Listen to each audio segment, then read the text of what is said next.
एक आदमी राष्ट्रपति की हत्या की तैयारी कर रहा था। सबसे पहले उसने जानबूझकर दीवार पर एक गोली चलाई। फिर उसने पास लगे छोटे पवन चक्कर को ध्यान से देखा ताकि हवा की दिशा और रफ्तार के हिसाब से गोली का रास्ता सही सही तय कर सके। इसके बाद उसने अपनी स्नाइपर स्कोप एडजस्ट की और दूसरी गोली चलाई। इस बार निशाना बिल्कुल बीचों बीच लगा। अब वह अपनी सांस रोककर सही मौके का इंतजार करने लगा। जैसे ही राष्ट्रपति उसकी नजरों में आए, उसने बिना एक पल गंवाए ट्रिगर दबा दिया। एक गोली और सीधा निशाने पर। फायरिंग के तुरंत बाद सुरक्षा कर्मियों ने दूरबीन उठाकर स्नाइपर को ढूंढना शुरू कर दिया, लेकिन छिपने की बजाय उसने जानबूझकर शीशे की परछाई से अपनी लोकेशन दिखा दी। जैसे ही उसे यकीन हो गया कि सबकी नजर उसी पर है, उसने फुर्ती से स्नाइपर राइफल खोलकर उसके सभी हिस्से एक ब्रीफकेस में छिपा दिए और कमरे के बिस्तर के नीचे टाइम बम लगा दिया। वह अच्छी तरह जानता था कि एक पेशेवर किलर अपने पीछे न सबूत छोड़ता है न गवाह। बाहर निकलने से पहले उसने फायर अलार्म बजा दिया ताकि पुलिस का ध्यान दूसरी तरफ चला जाए। इसके बाद वह एक चौराहे पर पहुंचकर आराम से बैठ गया और दूर से पूरा नजारा देखने लगा। जब उसे यकीन हो गया कि कोई उसका पीछा नहीं कर रहा, तो वह पार्किंग में गया, अपनी असली गाड़ी निकाली और वहां से निकल गया। इस तरह अगर सीसीटीवी में पहली कार रिकॉर्ड भी हुई हो, तो पुलिस उसकी असली भागने की दिशा कभी नहीं जान पाएगी। उधर जैसे ही स्वाट टीम होटल के कमरे में घुसी, टाइम बम फट गया। पूरा होटल आग की लपटों में घिर गया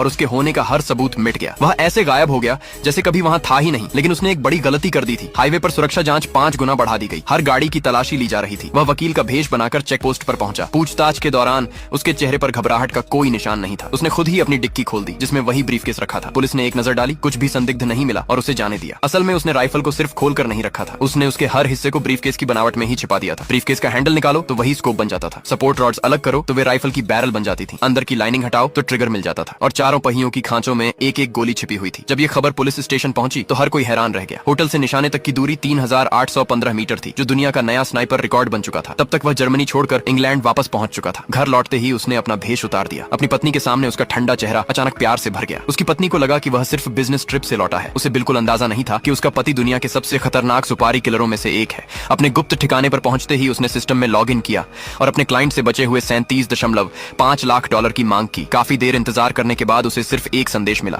उसे पढ़ते ही उसके हाथ बुरी तरह कांपने लगे। अपने पूरे करियर में पहली बार किसी क्लाइंट ने उसे पैसे दिए बिना ही धोखा दे दिया था। उसने कसम खाई कि जिसने भी उसके साथ ये खेल खेला है, वह उससे इसकी भारी कीमत वसूलेगा।